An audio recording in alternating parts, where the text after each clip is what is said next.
Bugun 7da Navbahor Nasaf. Ikkala komandani ham muxlislari kanalimda yetarlicha. Kechasidan to ertalabga qadar qo'yib chiqqan 100 dan ziyod postlarim pirovardida shuni bildimki, yo'q joydan Nasaf muxlislari ham ko'payib ketishdi. Navbahor muxlislari oldindan bor edi. Endi demak bugun men ular uchun maydalab detalni tahlil qilib beraman va ular bunga munosib arziydi. Agarki qaranglar, komandalarni tanqid qilib yomonlab qo'ysam, negativ yozasizlar, mayli. Faqat qayerdadir maqtasam, borini gapirib bera olsam, ko'rsatib bera olsam, anglatib bera olsam, maqtab ham yozinglar okalar. Bo'lmasa faqat negativ bildiraversanglar, meni hayotga bo'lgan qarashimni ham o'zgartirib qo'yishinglar mumkin, to'g'risi. Chunki hamma kommentni o'qiyapman, hammasiga javob berib chiqyapman. Xo'p, boshladik bo'lmasa. Navbahorni Bunyodkorga urgan 4-goli men bitta tahlil qilyapti. Xafa bo'lmasanglar, hurmatli Navbahor muxlislari, men bu yerda penalti yo'q deyman. Ming uzr, xafa bo'lmanglar. Bu yerda penalti yo'q. Hisob 3-3ligi va daqiqa 86-ligini inobatga olmasak ham bu yerda penalti berish kerak emas edi. Daqiqa va hisobga inobatga olinsa-ku, umuman berilmasligi kerak edi. Chunki o'yinning oxirida beriladigan penalti o'yin taqdirini o'zgartirib yuboradi. Xuddi qizil kartochkaga o'xshab. Ko'pincha o'yinning boshida qizil kartochka yo'qda tursin, sariq kartochka berishdan tiyilishadi hakamlar. Tak, mana boshidan ko'ringlar. Men hozir sizlarga tushuntirib beraman buni bajonida. Faqat Navbahor muxlislari quloqinglarni ochib, buni qabul qila olsanglar bo'ldi. Ikkita epizod bor bu yerda. Mana. Agar bersa shu uchun berish mumkin, kontakt bor. Futbolchi orqadan o'ynayapti, lekin juda ham kichkina kontakt va Jiyanov Koptov bilan qovyapti. Muvozanatni yo'qotayotgani yo'q. Ko'ryapsizlarmi? Mana Jiyanovga hech narsa qilgani yo'q, o'zini o'nglab oldi, normalniy. Endi men bunga qaranglar. Bolani basharasiga qaranglar, uni qo'liga qaranglar. Bu bola atay qilmayapti, tushunasizlar? Bu bola hali Koptovni ham ko'rgani yo'q. Yana orqaga qaytaramiz. Ozgina sekundlarda ushlashga kechikdim. Endi men bunga yaxshilab qaranglar.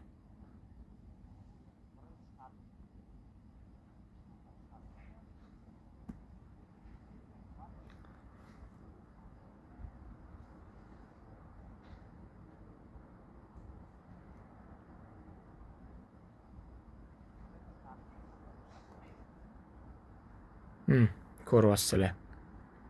Bu yerda bola menimcha atay qo'ymayapti, bu tayanch qo'lda, ko'ryapsizlarmi, sirpanyapti-da bola. Bunga umuman penalti berish kerak emas. To'g'ri, Koptovning yo'liga to'g'anoq bo'lyapti, lekin masofa yaqinligini ham inobatga olinglar. Bu yerda hakam ko'tta ishini qilgan, hakam sotilgan yoki u Navbahor muxlisi. Masofa yaqin birodarlarim, bu tayanch qo'l. Bu yerda penalti 100% xato. Xato.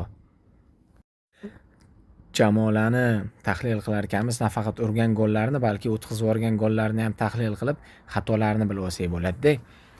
Qaranglar. 3-2 yutib turibdi va Bunyodkor himoyadan chiqib pozitsion hujum tashkil etyapti. Va Navbahor 1 2 3 4 5 6 7 ta futbolchisi bu yoqda qolgan. Demak, Navbahor yuqori pressingda o'ynar ekan, hatto yutayotgan paytida ham. Va mana bu bolaga ofarin deyish kerak.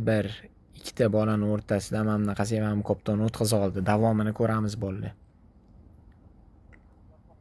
Endi bu bolani ham qaranglar. Hozir bitta teginishda qaranglar. 3 ga 2.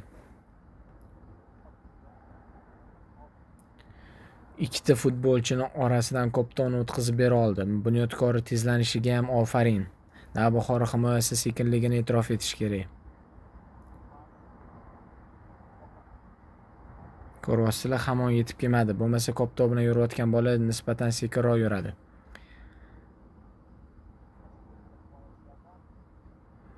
Va Bunyodkor bolasini zarbasini e'tirof etish kerak. Bu yoqda O'tkir Yusupov o'tkir burchakdan yo'llanayotgan zarba bo'lishiga qaramasdan to'pni olib qola olmayapti. Demak, bu terma jamoamizga munosiblik davridan o'tayozdi. Oldingidek o'zini ko'rsata olmayapti, xafa bo'lmanglar.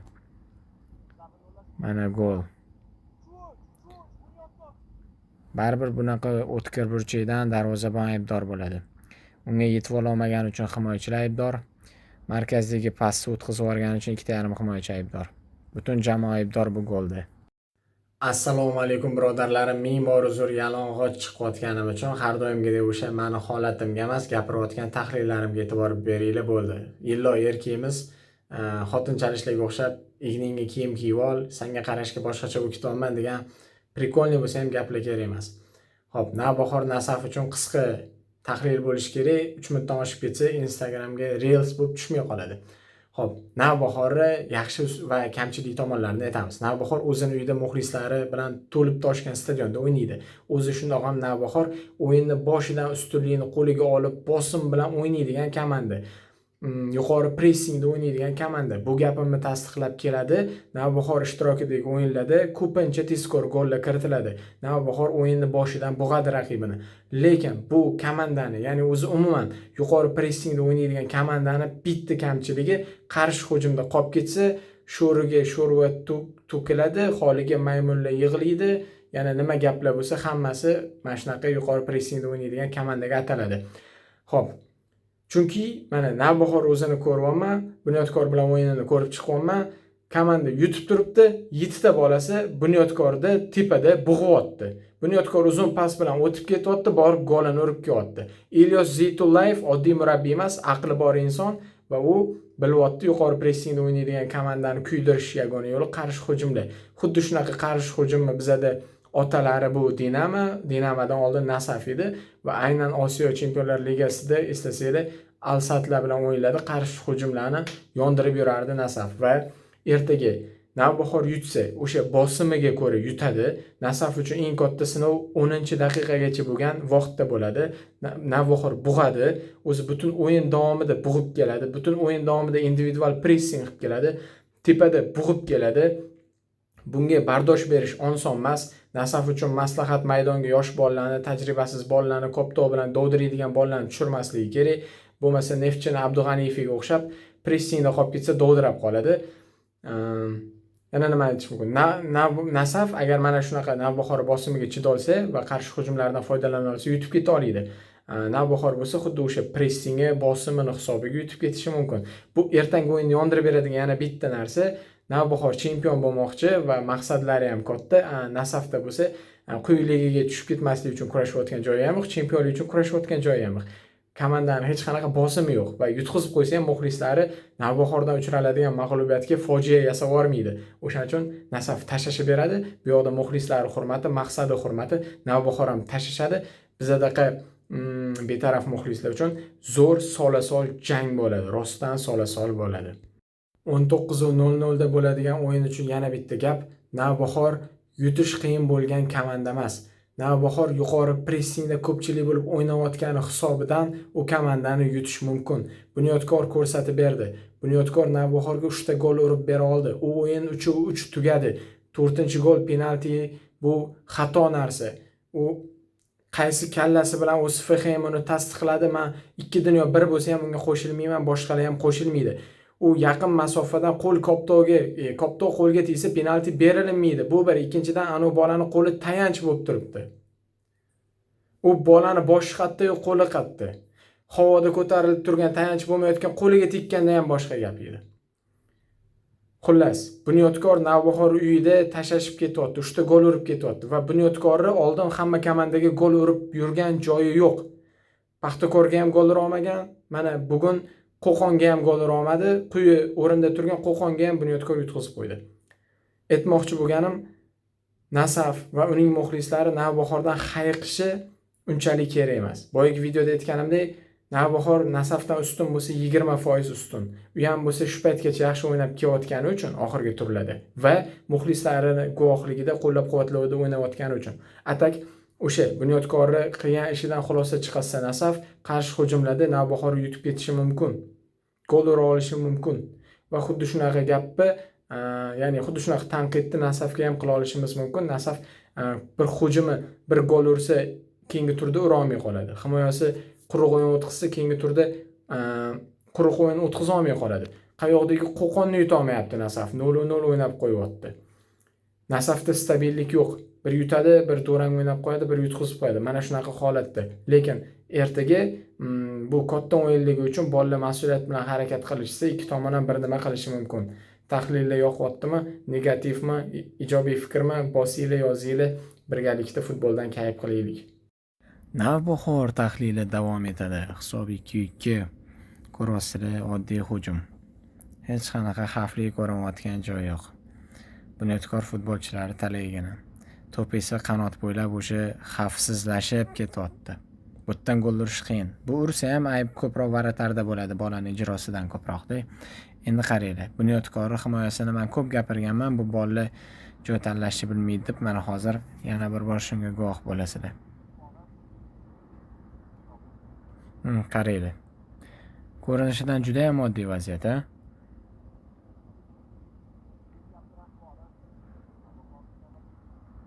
Bu Ruslanbek Jiyanov. Mana shu o'yinda individual mahoratiga ko'ra komandani tortdi rostdan ham.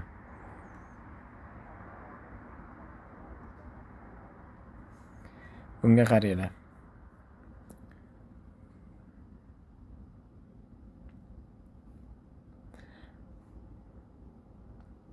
Joylashuvga qaranglar, Diyor Xolmatovga qaranglar. Navbahor o'zi ichkarida ikkitagina. Bunyodkorning bolasi 5 ta. Mayli, buni qo'shmasak 4 ta. 4 ga 2 bo'lyapti. Ikkitagina. Lekin men bu Diyor Xolmatovni hozir golini ko'rasizlar.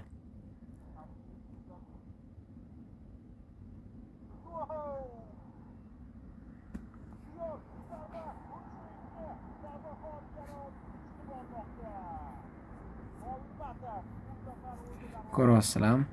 2 kishi hal qilyapti. Bittasi chalg'ityapti, korobkaning ichida turib olib. Chalg'itganda ham u markaziy hujumchi bo'lgani uchun hozir ko'rasizlar. Markaziy hujumchi bo'lgani uchun uni ikkita bola yopib mana bittagi bola bilan 3 ta ham deyish mumkin. Bitta bolaga. Endi ko'pda barib markazga keladi-yu, o'shaning uchun Bunyodkor bolalari ham markazda ko'proq bo'lib turgandi. Men bu Diyor Xolmatovni qo'riqlay olishmayotgan edi. Bunyodkor hozir 2-1 qiladi, hisob qisqartiradi. Golli shakllanishiga e'tibor beramiz.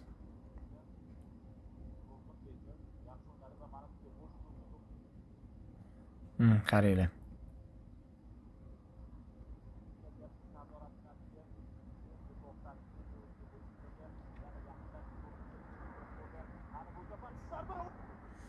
Nima deysizlar? Bunyodkor bu yerda pas-pas qilyaptimi yoki qanaqadir taktika ishlatyaptimi? Yo'q.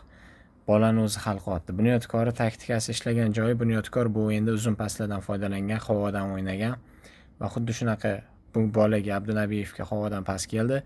Ko'rdinglar, o'zi ham bunaqasi yorib kirdi, chekirdi, tepfotda uryapti. Bu avvalo bolaning ijrosi va keyin O'tkir Yusupovning loqaydligi.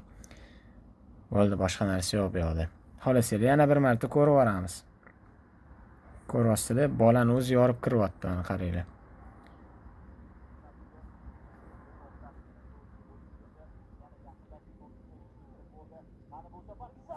Ko'ryapsizlarmi? Bu yerda baribir O'tkir Yusupovda ayb bor, chunki o'zini yonidagi joyga mana bu bola solib qo'yyapti. Akalar, bu yerda Navbahor penalti ijrosi haqida bu video va bu penalti haqqoniy berilgan. Hakamga e'tiroz yo'q, faqat Bunyodkor bolasiga e'tiroz bor. Koptok qattayu san men bu Muhammad Ali Usmonov qatiga tepfossan ukam degan savol bor faqat.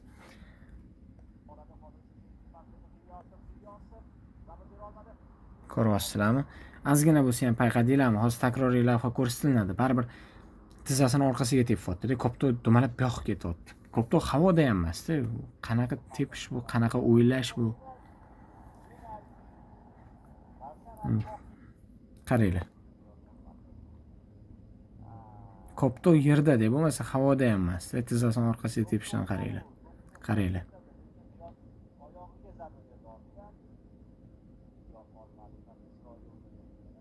Nima bu endi? Qatta bu bola Koptokga o'ynayapti.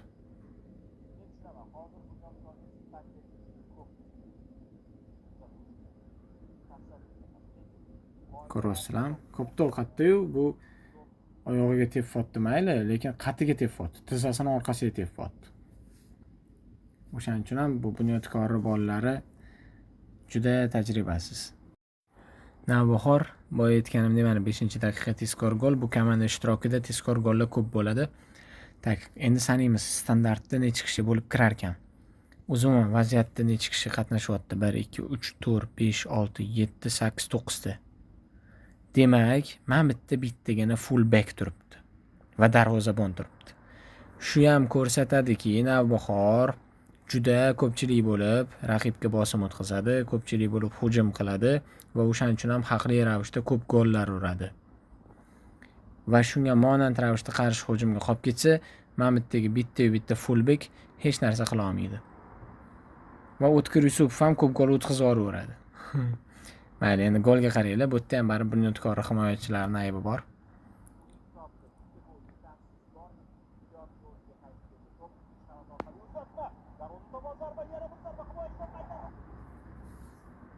Ko'ryapsizlar. Ishoninglar, bunaqa talo to'pdan gol urilsa, faqat mana bu jamoaning himoyachilari aybdor bo'ladi. Tezkor gol. Iltimos, mani Navbahor dushmanlikda ayblamanglar. Surxonni 1-0 hisobida yutgan, bitta gol hal qilgan, u ham bo'lsa penaltidan urilgan va u ham tezkor kiritilgan. Bu yerda penalti bormidi? Mana bitta sal o'ylantiradigan savol. Bu yerda kontaktcha borda va o'yin boshidan bu kontaktcha uchun penalti berish ham to'g'ri deb bilmayman. Hozir takroriy vaziyatni ko'rib o'zingizlar fikr bildiravinglar.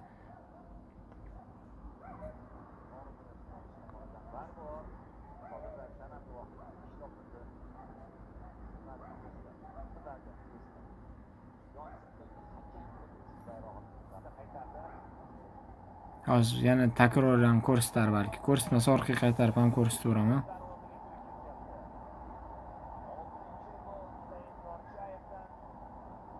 Lekin baribir Norchayev nominal hujumchida qanaqa yiqilishni ham biladi. Qaranglar. Tak.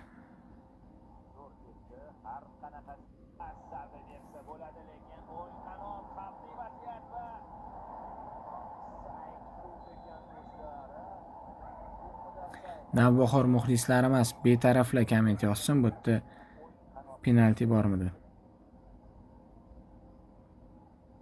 Ozgina kontaktga oyog'i his qildi va tashlab yubordi o'sha oyog'i. Ozgina kontaktga. Navbahor Xorazm 4-1, hozir 5-gol urilyapti. Bu tahlilga hojat yo'q bo'lgan video, shunchaki ko'rib mazza qilinglar.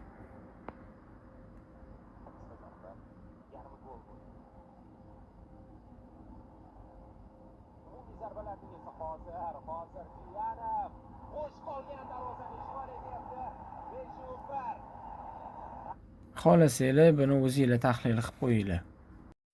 Hisobi 3-1, Navbahor 4-1 qiladigan golini ko'ramiz. Burchak zarbasidan havodan tashaldi. Talo to'pdan foydalanib ketyapti. Xo'p, standart vaziyatda Navbahorning nechta bolasi kirayotgani bu juda ham muhim, chunki son bor joyda sifat bo'ladi. Sizning bolangiz raqib maydonda qancha ko'p bo'lsa, demak qaysidir bittasi vaziyatdan foydalanish imkoniyatiga ega-da. Tak. 1 2 3 4 5 6 ta futbolchi Navbahordan ichkariga kirar ekan, ko'rdinglar. Va mana ko'rdinglar, gol urib ketyapti. Talo to'pdan Xorazm koptonni uzoqlashtira olmadi. Hozir VAR ko'rib bu golni inobatga oladi. Hakam ofsayd dedi, chunki hakam Navbahor bolasi pas bergan Norchayevga deb o'yladi. Aksincha Xorazm futbolchisi tizza qo'yib bu yoqqa yo'naltirib yuborgan edi koptonni. Baribir Xorazm bolasining xatosi bu, chunki kopton uni oyog'iga tegyapti va u koptonni uzoqlashtirib yuborishi ham mumkin edi. Xohlasanglar ko'rib qo'yinglar.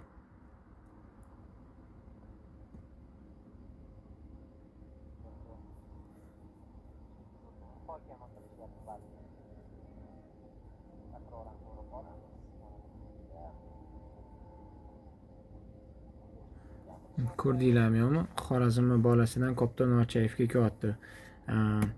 Baribir Xorazm bolasini ayblashga haqqimiz bor, chunki kopton oyog'iga tegyaptimi? Tegyapti. U koptonni chiqazib yuborishi ham mumkin edi. Qaranglar.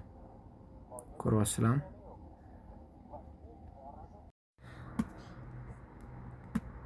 Tayyor bo'lsanglar Xorazmni golini ko'ramiz. Navbahor himoyasiga baho beramiz. Ko'ryapsizlar? Nimani ko'ryapsizlar? Kopto Xorazmni himoyasida.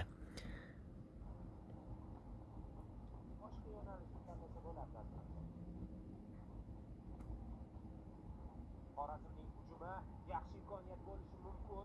Jarima maydoniga yaqinlashildi. Pas berilyapti. Zarba va hisob qisqardi. 49-daqiqada Xorazm vakillari uchrashuvga Ko'rdinglarmi golni qanaqa yuzaga kelganini? Juda oddiy, juda ham oddiy holatda Navbahor gol o'tkazib yuboryapti. Bu bilan Navbahorni ayblamayman. Xorazm bitta do'ndirgan ishi mana bitta tiki-taka qilib bundoq o'tib ketishgani bo'ldi va mana bitta Ulug'bek Hoshimov aqlli pas berdi. O'tkir burchakdan bo'lsa ham tepaman gol uraman, o'zimni ko'rsataman demadi. Tavakkal qilib sherigiga uzatdi, sheriga tepib urdi. Gap yo'q. Mana yana bir bor ko'rib qo'yinglar.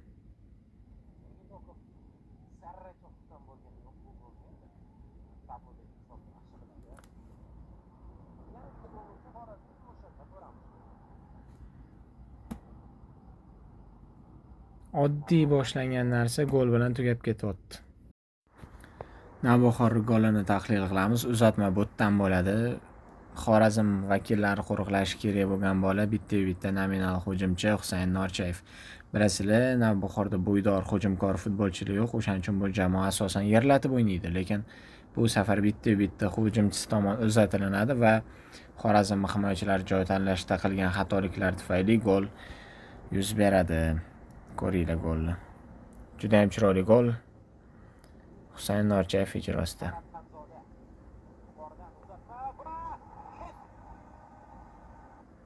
Ko'rdinglarmi zo'rligini golni?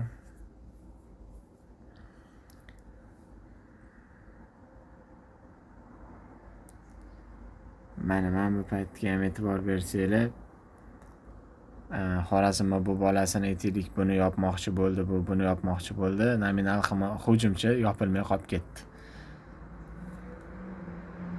Bu albatta Xorazm himoyachilarini joy tanlashdagi aybini e'tirof etish kerak.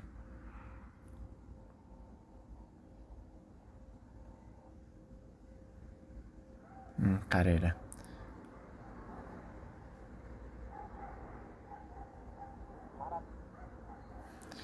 O'sha mana bu Jiyanovni mana bu uchta bola yopmayapti. Bu bechora kimni yopsin? Jiyanov yopsinmi? Albatta Jiyanov yopadi. Chunki bu Jiyanovni ko'rib turibdi-da, orqasidagi Norchayev ko'rmayapti.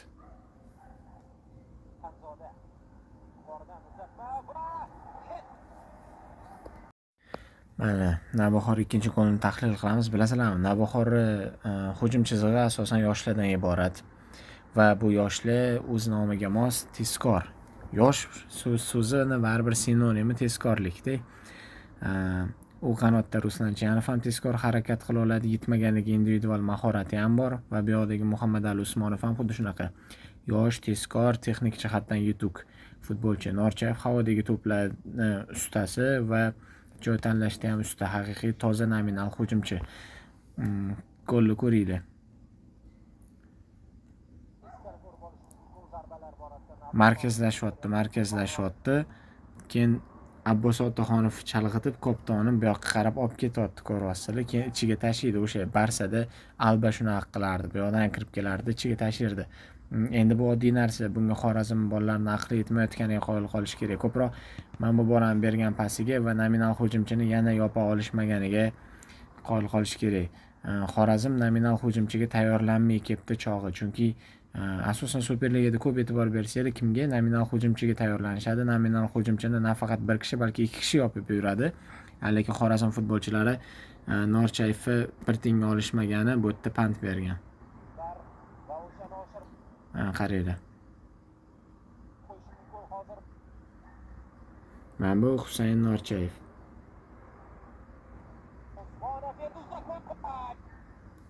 Ko'rdinglarmi? Ko'pchilik bo'lib yopa olishmayapti baribir. O'sha gap, Navbahor yuqori pressingda o'ynaydi, individual pressing qiladi. Navbahor yuqori pressingi ham zo'r, individual pressingi ham zo'r. Qaranglar, raqib Xorazm maydonida ular necha kishi? Mana Koptoga bitta bola individual pressing qilyapti. Mana bu Xorazm jon holatda Koptodan qutulsam bo'ldi deb tepyapti va Pravardada Kopto Navbahor futbolchisi uchadi. Biz hozir bu yerda ular necha kishiligini bilib olishimiz kerak. Bitta, ikkita. 3ta, 4ta, 5ta, 6ta bola o'sha mana bu yerda pressingni bo'lagi bo'lib xizmat qilyapti. Kopto qanotga siqilgan, mana qanotda esa bular bor. Agar markazlashsa mana bu bor, agar bu yoqdan bo'lsa mana bular bor, gap yo'q. Tak, endi qaranglar. Navbahor bolasi yutib chiqdi. Endi bu yoqda qaranglar. Navbahor 3ta bolasi Kopto bor joyda bor, ko'ryapsizlar. Endi bu hujumga e'tibor beringlar. Mana bu oke boya mana bu bilan yonma-yon turgandi. Endi bu qayerda-yu bu qayerda. Endi sonni qaranglar. 3 ga, bu yoqda 4. Ko'rasizlar. Bu bilan bu qilsak ham baribir son jihatdan Navbahor futbolchilari ko'p. Vaholanki, bu yoq Xorazm maydoni.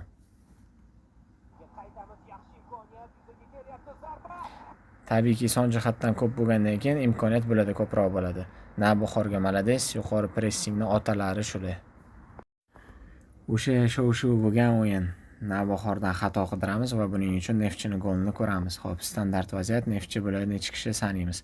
Bitta bola ijro etyapti. 2, 3, 4, 5, 6, 7, 8, 9 ta bola. 9 ta bola burchak zarbasi standart vaziyatda ishtirok etish uchun shay holatda. 10-bola bu yoqda, u full back, har ehtimol qarshi orqada turibdi. Undan keyin darvozabon Botiya. Hozir bu yerda ko'rasizlar, uzatmani va mana bu kim? O'tkir Yusupov xato qiladi. O'tkir Yusupov oxirgi paytlarda kamdan kam qutqaryapti. Eng sharmandali joylari O'tkir joylardan gol o'tkazib yuboryapti, o'ziga yaqin joyga gol urib qo'yishyapti yoki mana bunaqa xatolar.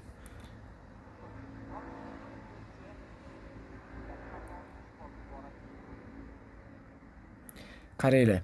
Hozir mana bu bola adashmasam Jamshid Iskandarov Koptoni Mahmudga beradi va e'tibor bersanglar bu bolalar birortasi Mahmudga qarab yugurmayapti. Demak, Koptoni bu yoqqa berilishi hech qanaqa ishlanmagan. Tushunasizlarmi? Agar ishlanganida ko'pchilik bu yoqqa yugurib chalg'itardi, bitta Shustri Mahmudga qarab yugurardi.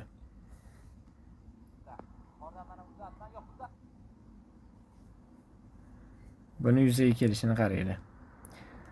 Yusuf Koptoga chiqishga xato qildi. Mana bu bola Anvar G'ofurov kalla qo'yib gol uryapti. Endi mana bu vaziyatda ham tahlil qilib qo'yamiz. Navbahor darvozasida yuzaga kelgan ikkita birin-ketin zarbalar va O'tkir Yusupov seyflari. Hop, bu yerda Navbahor himoyachilarini ayblamayman. Neftchi futbolchilari raqib maydonida son jihatdan ko'p bo'lgani uchun himoyachilar ham qaysi birini yopishni bilmay qolib ketgan. Prosta epizodni ko'ringlar xolos. Lekin shundan ham xulosa olsa bo'ladi, ya'ni qanaqa ko'pchilik bo'lib hujumga o'tsanglar, himoyachilar ham qaysi biringlarni yopishni bilmay, baribir kimdiringlar ochiq qoladi degan xulosa bor bu yerda.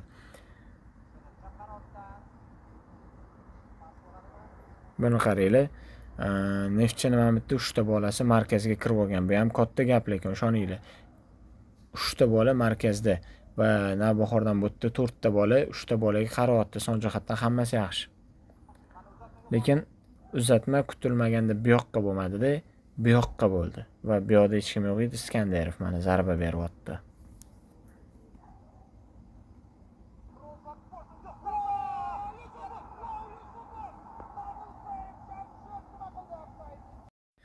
Men bu golni oldin ham tahlil qilganman. Navbahor bu golni urishida Neftchini futbolchilarida, himoyachilarida ayb bor. Hozir o'sha joyini keltirib beraman. Mana ko'ryapsizlar, unchalik xavfli bo'lmagan zonada, salkam markazdan bu yoqda Neftchi Koptoni yo'qotdi va Navbahor bolasi o'sha Muhammad Ali Usmonov Kopto bilan harakat qiladi. Va Neftchini bu yerdagi xatosi, men ilg'agan xatosi, bu bola bu yoqqa qarab borar ekan, Neftchini birorta bolasi bu yoqqa peshvoz chiqmaydi, buni yo'liga to'g'anoq bo'lmaydi, aksincha shunaqasiga bu yoqqacha qaytib keladi va korobkani oldiga kelganda Neftchi himoyachilari to'xtaydi. Ular to'xtaganda bu bola tepada uradi.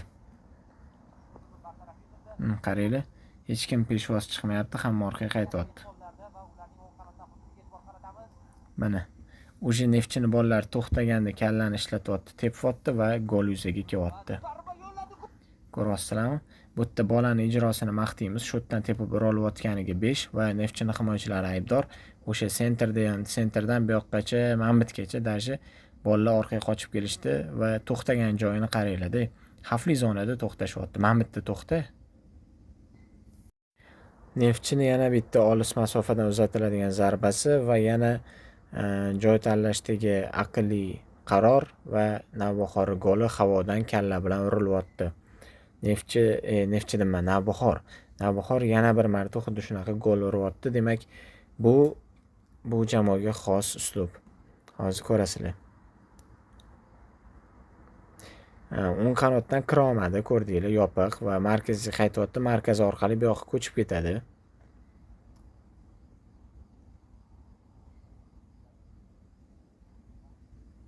E'tibor berib turinglar. Son jihatdan qisman tenglik deyish mumkinmi? Uni buni qo'yinglar. Navbahor bollarini sanaylik. 1 2 3 4 5 6 ta bola o'sha mana bitta. Hujum e'tibori bilan 7 ta, 8 ta, 9 ta, 10 ta. Ko'ryapsizlarmi? Bu Navbahor qanaqa daqiqaga qaranglar 14. Bo'ldimi? Oxirgi bola mana shu. Undan buyog'i darvozabon. Ko'ryapsizlarmi? Butun jamoa bo'lib hujum qiladi bu Navbahor, lekin butun jamoa bo'lib himoyalana olmaydi. Agar butun jamoa bo'lib himoyalanishni ham eplaganda, keyingi mavsum bu Navbahor chempion bo'ladi derdim. Hozir gol urishini ko'rasizlar.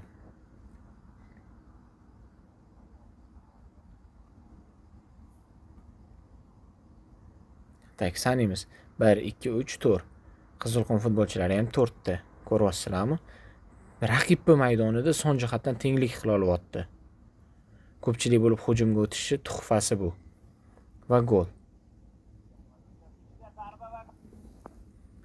Navbahor g'alabalarining asosini ko'pchilik bo'lib hujumga o'tayotgani tashkil etarkanmi? Shunaqa. Bu golni ko'raylik, birodarlarim. Husayn Norchayev dahosiga yana bir marta ta'zim keltiramiz. Qaranglar. Zo'r qochib ketadi Husayn Norchayev. Navbahor necha kishi bo'lib hujumga o'tayotganini sana olamiz. 1 2 3 4 5 6 kishi bo'lib korobka ichida. Raqib nechta? 1 2 3 4 5 6 7 ta. 6 ga 7. Navbahor ko'pchilik bo'lib hujumga o'tyapti, ko'ryapsizlar. Bizlar uchun hozir pas muhim emas. Diyor Xolmatov pasiga ofarin, lekin Libboy futbolchi baribir ichiga tashlaydi, buni bilamiz. Shuning uchun bu pas berayotgan boladan ham ko'proq mana bu Norchayev turgan joyidan bu yoqqacha kelishi va uni qo'riqlayotgan himoyachini ko'zini shang'alat qilib qochib ketishi e'tibori bilan e'tirof etamiz, maqtaymiz. Mana shu Norchayev kuzatamiz, okeylar.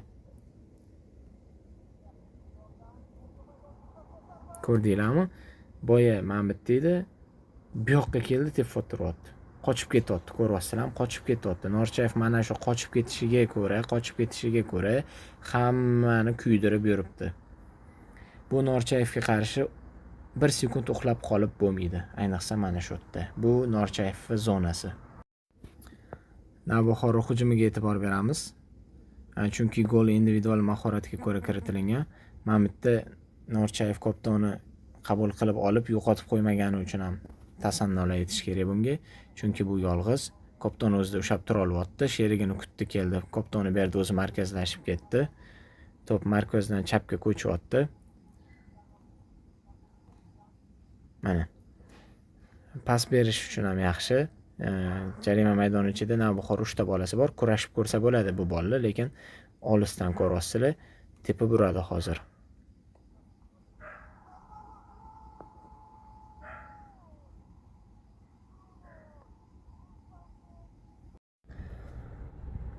Tunni tongga ulab Navbahor tahlil qilgan bo'lsak, endi Nasafni tahlil qilib chiqamiz. Bu yerda Paxtakordan o'tkazib yuborilgan Oybek Bozorov golini tahlil qilamiz.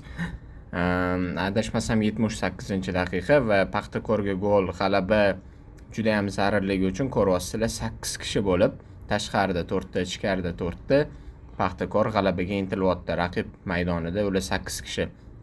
Avvalo shuni aytish kerak, Nasaf bu yoqqacha o'ziga olib kirib qo'ygani yomon-da. Ko'ryapsizlar, Paxtakor bolasi 8 kishi bo'lib bu yoqqa kirib ketgan. O'zi bu yoqqacha yaqinlashtirishi o'zi xato. Ya'ni bu yoqqacha siqilib mana bunaqasiga kelishi o'zi xato. Varitaga yaqin bo'lgandan keyin gol urish imkoniyati bo'ladi. Salgina mana bitta bo'ladim tepishga imkon bo'lsa, bu yerdan gol urish mumkin-da. Agar mana bu bolani mana bitgacha kelganda siqishgani deydi, bu yoqqa kelganda to'xtatishibdi-da. Yani sal buyoqroq ushlash kerak edi Nasaf himoyachilar demoqchimanda. Xo'p, Paxtakor bolalari ko'p ekan, 8 ta. Bu yerda men bitta, men to'rga 6 bo'lib turibdi, lekin men Oybek Bozorov yopilmayapti. Men bu bola arosatda turibdi, na bunga qaramayapti. Hozir pas bunga kelsa ham bu bola ulgurmaydi Koptovga, bunga kelsa ham hozir Oybek Bozorov gol urgan, yopmagan. ko'ramiz. Uzatma darhol amalga oshirilgan va Abduvohid qayt Qarayli. Endi bu yo'g'i Oybek Bozorov ijrosi bo'ladi. Bo'lib ham men bu Ne'matov o'zini pozitsiyasini yo'qotgan ko'ryapsizlar. Xo'p, Oybek mana shu yerdan yuqori yaqin burchakka joylab qo'yyapti to'pni. Vau! Endi bilmadim. Nasaf harakat qildi. Men shu havodagi Koptonni qaytaraman deb ko'pchilik bo'lib ichkarida bo'lishdi, lekin orqadagi Oybekga hech kim qaramadi. Endi Nasafni jarimadan urgan golini ko'ramiz. Bu yerda ishlanma bor, ya'ni futbolchilar mana bu yerga chalg'ituvchi bo'ladi. Koptok kelayotganda bular qochib ketadi. Bu ko'pchilik qiladi va bir xil payt ishlamay qoladi, chunki raqib mana bu bolalar hushyor turgan bo'ladi. Bu yerda bular ham Koptokdan qo'rqib safni yo'qotishdi. Tanasini olib qochdi, oyog'ini ko'tarmoqchi bo'ldi. O'sha ko'targanida, Hoji ko'targanda tegidan o'tib ketdi. Eslayman u payt Aleksandr Labanov Paxtakor varatarida turgan paytda, Kamoliddin Tojiyevlar o'ynab yurgan paytda qaysidir komanda xuddi shunaqa shtrafdan gol urganda, mana bu jonli devor o'shanda qochib ketgan. O'ylagan bizga qarab tepmaydi debdi. Kopto ularga qarab tepilganda jonli devor Koptodan o'zini olib qochgan, gol urilgan va o'shanda Labanov hammani so'kkandi. Ko'rib qo'yinglar.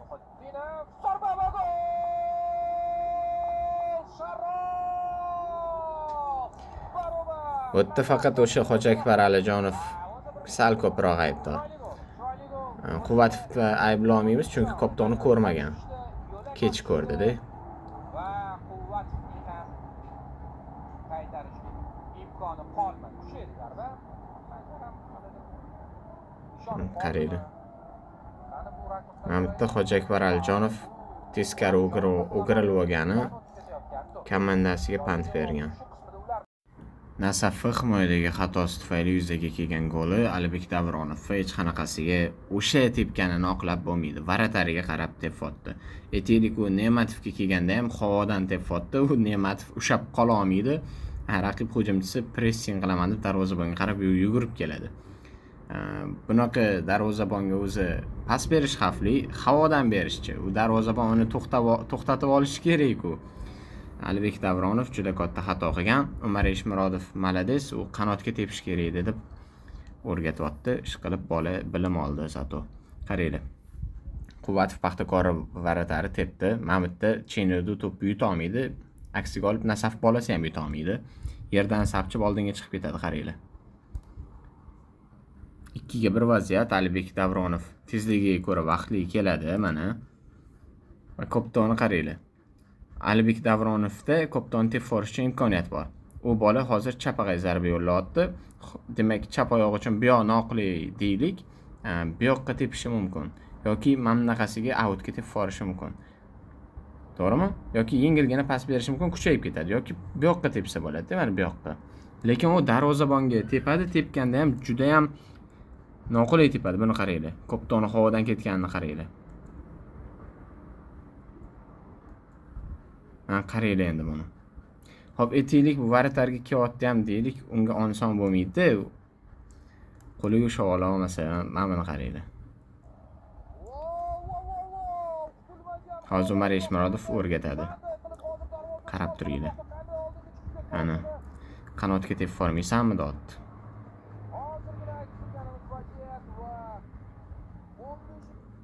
Hech qisi yo'q. Bu prosta xato bo'ldi, lekin e'tirof etadigan joyimiz Alibek Davronov birinchi bo'lib yetib kelgani. Bu yoqda maqtashimiz mumkin bo'lsa, o'shani maqta olamiz, lekin varatarga bunaqa pas berishni umuman qoralaymiz. Havodan berma. OKMKni Nasaf ko'rgan goliga e'tibor beramiz.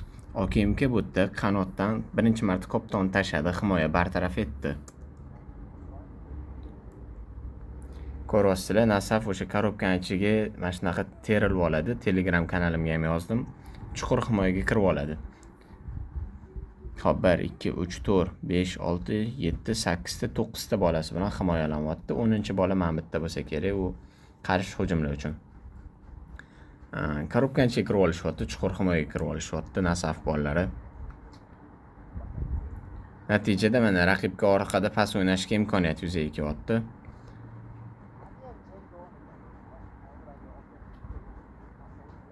Yana bir marta qanotdan uzatma.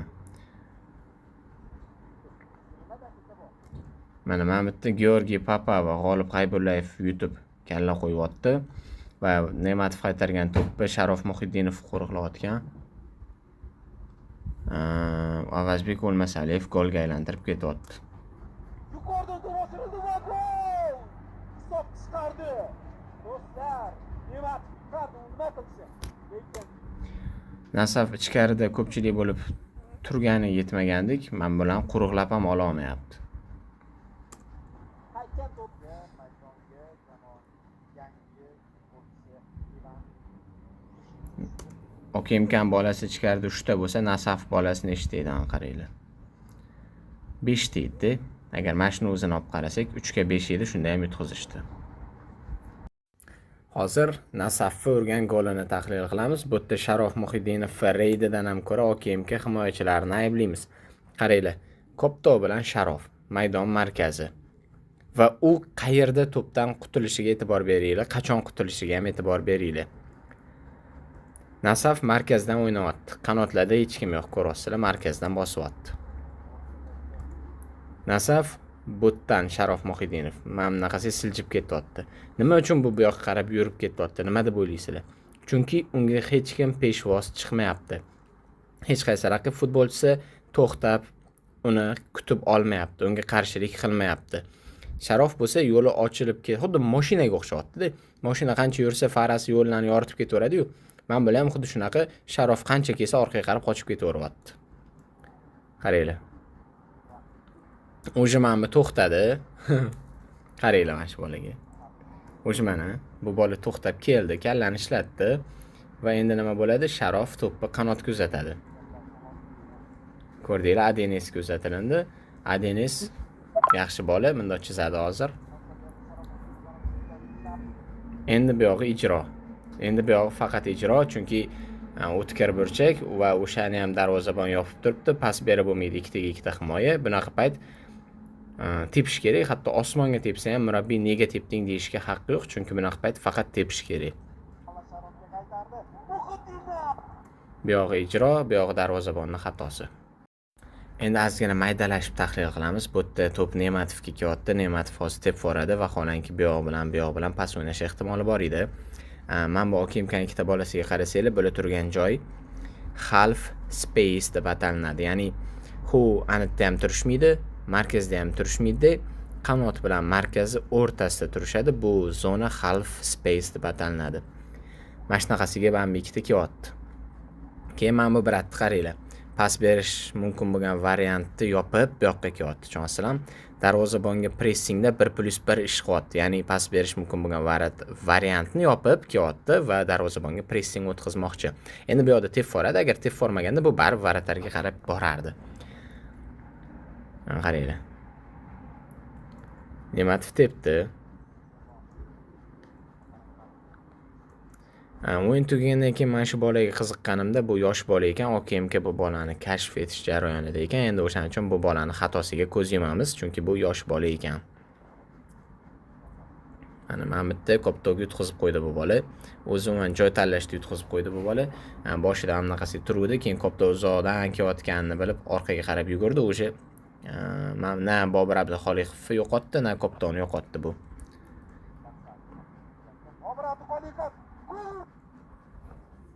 Ko'rdinglar, darvozabon ham bu yerda arosatda qolib ketgan. Chiqib chiqmagan ham, chunki himoyachi bor edi. Orqaroqda turib turmagan ham. Va Bobur gol uryapti. Endi bu yerda nima deyishimiz mumkin? Hech nima deya olmaymiz.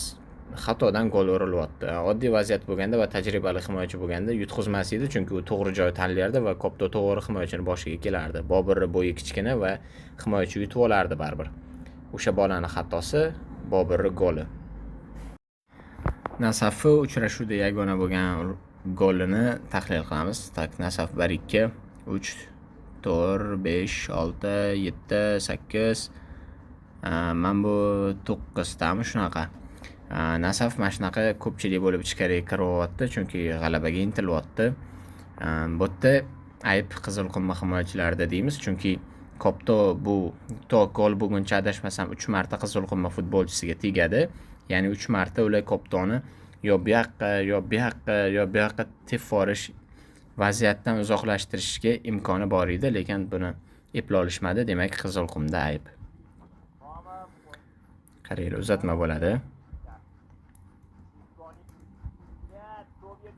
Mana bu yerda Qizilqum bolasi kalla qo'yib tepaga qo'yyapti. Ikkinchi marta o'sha bola yutib olyapti va qo'ygan joyini qaraylik, bu yoqqa qarab qo'yyapti. Bu Nasafning bolasi aqlli o'ynayapti Oybek Bozorov. O'zini bolasiga tushirib beryapti. Mana bu o'zini bolasiga ham tushirayotgani yo'q-da, qo'yyotgan kallasini qaraylik uni. Shalani qaraylik, yaqin masofadan Koptoni ko'tarib parashyut beryapti, aqlli o'ynayapti. Va mana bu yana Qizilqum bolasi Koptoni yutib chiqyapti. Bu yerda Nasaf bolasi yutib chiqyapti. Mana bu yerda endi Bobirga tegib gol bo'ladi. Ko'rdinglarmi? Talo to'pdan gol urilyapti. Bu yerda Qizilqum himoyachilarini ayblaymiz va Nasaf hujumchilarini maqtaymiz, chunki ular bu yoqda son jihatdan ko'pchilik edi va bundan foydalana olishdi. Kelaylik, biz ham Nasaf foydasiga qo'yilgan penaltini tahlil qilamiz. Undan keyin sharhlovchini ovozini ham eshitishinglar uchun ovozini ko'taraman. U nima deydi?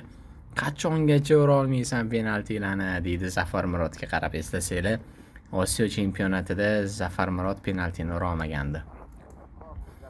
Tak, hozir hakam varni ko'radi. Mana bu vaziyatda agar to'p Bobirning boshiga tegib keyin Qizilqumni qo'liga tekkan deydi, yaqin masofadan tegib o'tgani uchun penalti qo'yilmas edi. Hakam hozir Bobirning boshiga tekkanmi yo'qmi shuni ko'ryapti.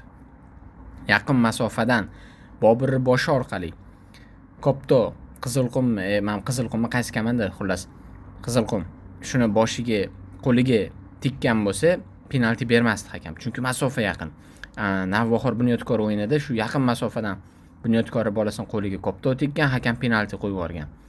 Menimcha o'shalar Bunyodkor tushirib yuborib yopib yuborishmoqchi. Endi tag'in xudo biladi. Ozgina dehqoncha fikrlayapman. Tak, hozir bu yerda Kopto Bobir boshiga tegmagani isbotlanadi va penalti beriladi, chunki Kopto uzoqdan kelyapti va himoyachining qo'liga tegyapti. Bunda albatta penalti beriladi.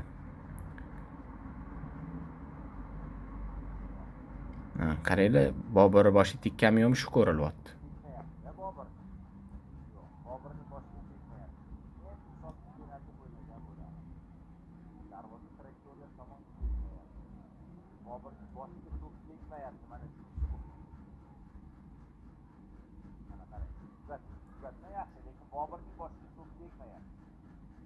Ko'rdinglarmi? Kopto Ma'mundan uzoqqa kelyapti, hozir penalti qo'yadi.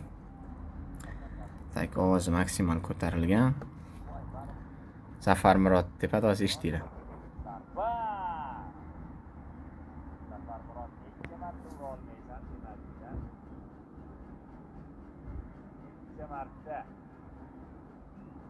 Eshityapsizlarmi? Zafar Murod necha marta ura olmaysan penaltidan, necha marta deyapti.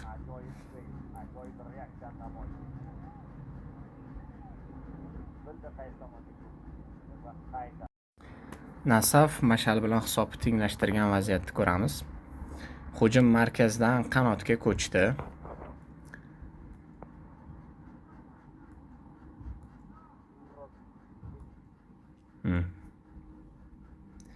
Chizib tashladi, yaxshi.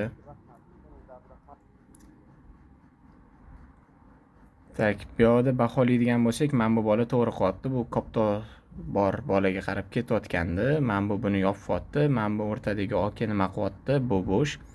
Tak, bu buni yopyapti. Faqat yopyotganda ham bu yoqdan kelayotgan Kopto uchun noqulay yopyapti. Bu buni yopyapti. Lekin gol bo'lsa to'g'ri darvozaga kirib ketadi, hozir ko'rasizlar. Ko'rdinglar, bu yoqda darvozabon xato qildi. Bu yoqdan o'tkir burchakdan tepgan Zafar Murodni bu zarbasini hech qanaqasiga oqlab bo'lmaydi, chunki varatar xato qilmaganda odatda varatarlar har doim xato qilavermaydi va tasavvur qiling, bu yoqdan tepilyapti, varatar ushayapti va siz murabbiysiz, nima deysiz bunga? Qaysi kallang bilan sen bu yoqdan turib varatarga tepib olsan deysiz-da. Bu yoqda hozir gol bo'lib ketyapti, o'shaning uchun bu bolani bu ishi olqishlarga sazovor bo'lyapti. Lekin odatiy holda bu yoqdan tepilgan to'p darvozabon tomonidan osongina ushlab olinadi. Nasafni Bunyodkorga urgan 3-golini tahlil qilyapmiz. To'p o'ng qanotdan markazga ko'chyapti. Chunki pressing qilinyapti ko'ryapsizlar bolaga va u Koptodan darhol qutulyapti. Yetmaganiga Bunyodkor markazi yopmagan. Boz ustiga Nasafni markazi yaxshi ishlaydi.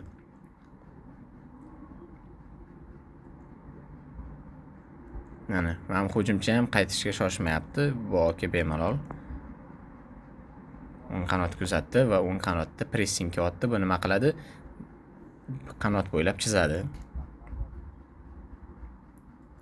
Va mana bu Kopto o'tib ketib qoladi. O'tib ketdi va kim qilyapti bu yoqda? Yusuf Otubanjo qilyapti. Uni qo'riqlayotgan himoyachi o'sha kechikdi.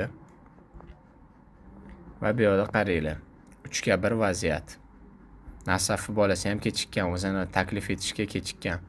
Bu ozgina o'ylanib qolsa, Kopton ushab qolsa, sheriklarini kutib qolsa, vaziyat qo'ldan ketadi. Bunyodkor 2 yondan 2 kishi bo'lib kelyapti. Orqaga olsa bu bor. Mana bu vaziyatga qarab turinglar. Bunyodkor himoyachilariga qaranglar.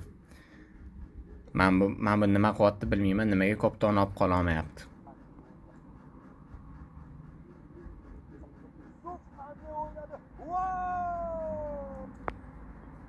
Ko'ryapsizlar, Bunyodkor son jihatdan ko'p bo'lishni eplaydi, lekin qanaqa Kopton olib qo'yishni bilmaydi. Ijro bo'lyapti bu yerda. Bitta o'zi 3 ta himoyachidan qochib gol urib ketyapti. Va urganda ham ko'ryapsizlar, tepib urmayapti-da, ichkariga kirib borib keyin uryapti. Baribir bu yerda himoyachilar aybdor. Shu paytgacha shuncha vaqt Otubanjo to'p bilan yurar ekan, loaqal bir marta Koptonga oyog'i tegmadi, ya'ni Bunyodkor 3 ta bolasini. Navbat Nasafga ustunlik bergan, hisobdagi ustunlik bergan golni tahlil qilishdi. To'p markazdan qanotlashdi. Bu Bobur Abduxoliqov gol muallifi va biz hozir Bobur Abduxoliqovni ko'chishiga, maydondagi yurishiga e'tibor qaratamiz, chunki u golni individual mahoratiga ko'ra uradi va o'shaning uchun bizga gol kerak emas, Boburning harakatlari kerak.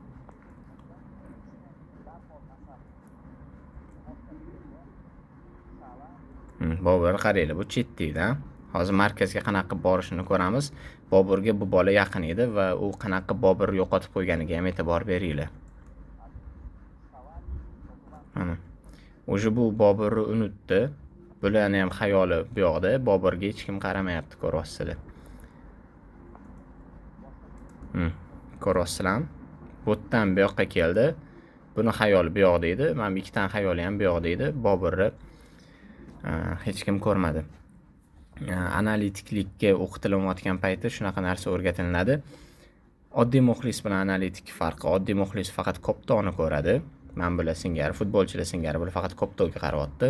Analitik bo'lsa Koptosiz yurgan bolalarga qaraydi va shu orqali murabbiy uslubini ham yechadi va o'yinni ham ko'ra oladi, tahlil qila oladi.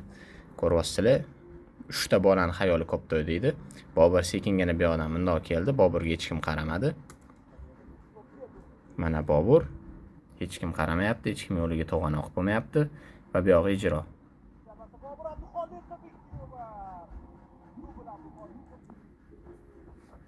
Afsuslanishga balo bormi endi. Bu vaziyatni o'zi oldin ham tahlil qilganman. O'sha Paxtakor Nasaf o'yini uchun Nasafni tahlil qilganman va hozir ham tahlil qilamiz va boshqacharoq fikr bildiraman. Men bu ikki futbolchini o'zaro pas o'ynashini va bulargacha men markazdan Kopton Otoybek Rustam shuni ham e'tirof etish kerak. Bular Kopton o'zida ushab turish orqali nimaga erishyapti? Men bu Bunyodkor bolalarini joyini yo'qotishiga erishyapti. Shunaqa deyish mumkin, chunki ya'ni Ruben Amorim bor-ku, hozir Milanni boshqarayotgan. Uning uslubi shunaqa, o'zi joy ochilib qoladi, sizlar Kopton bilan muomala qilaveringlar, o'zi joy ochilib qoladi degan xulosasi bor. Manchester Unitedda shuni o'xshata olmadi. Milanda o'xshatyapti juda ham. Koptoni Milan o'zida ushlab turyapti. Joylar o'zidan o'zi ochilyapti. Mana bu bolalar yuguryapti, siljiyapti va keyin hujum tashkil etilyapti. Bu yerda ham hozir shuni ko'rasizlar, mana Nasaf Koptoni o'zida ushlab turibdi. Mana bu Oybek Rustamov dirijor bu yerda. Hujumni ko'chiradigan bola Oybek Rustamov. Navbahorga qarshi o'yinda ham bu OK maydonda bo'lsa, Navbahor nima qilish kerak? Birinchi navbatda Oybek Rustamovga qarab yurish kerak. Oybek Rustamov bo'g'olsa, Nasaf hujumlari ko'chishini ham bo'g'ishi mumkin. Mana ko'rasizlar. Mana bitta pas o'ynash orqali nimaga erishyapti? Bunyodkor butun xayoli bilan bu yoqda, mana bitta Nasaf bolasi ochiq. Ko'rasizlar.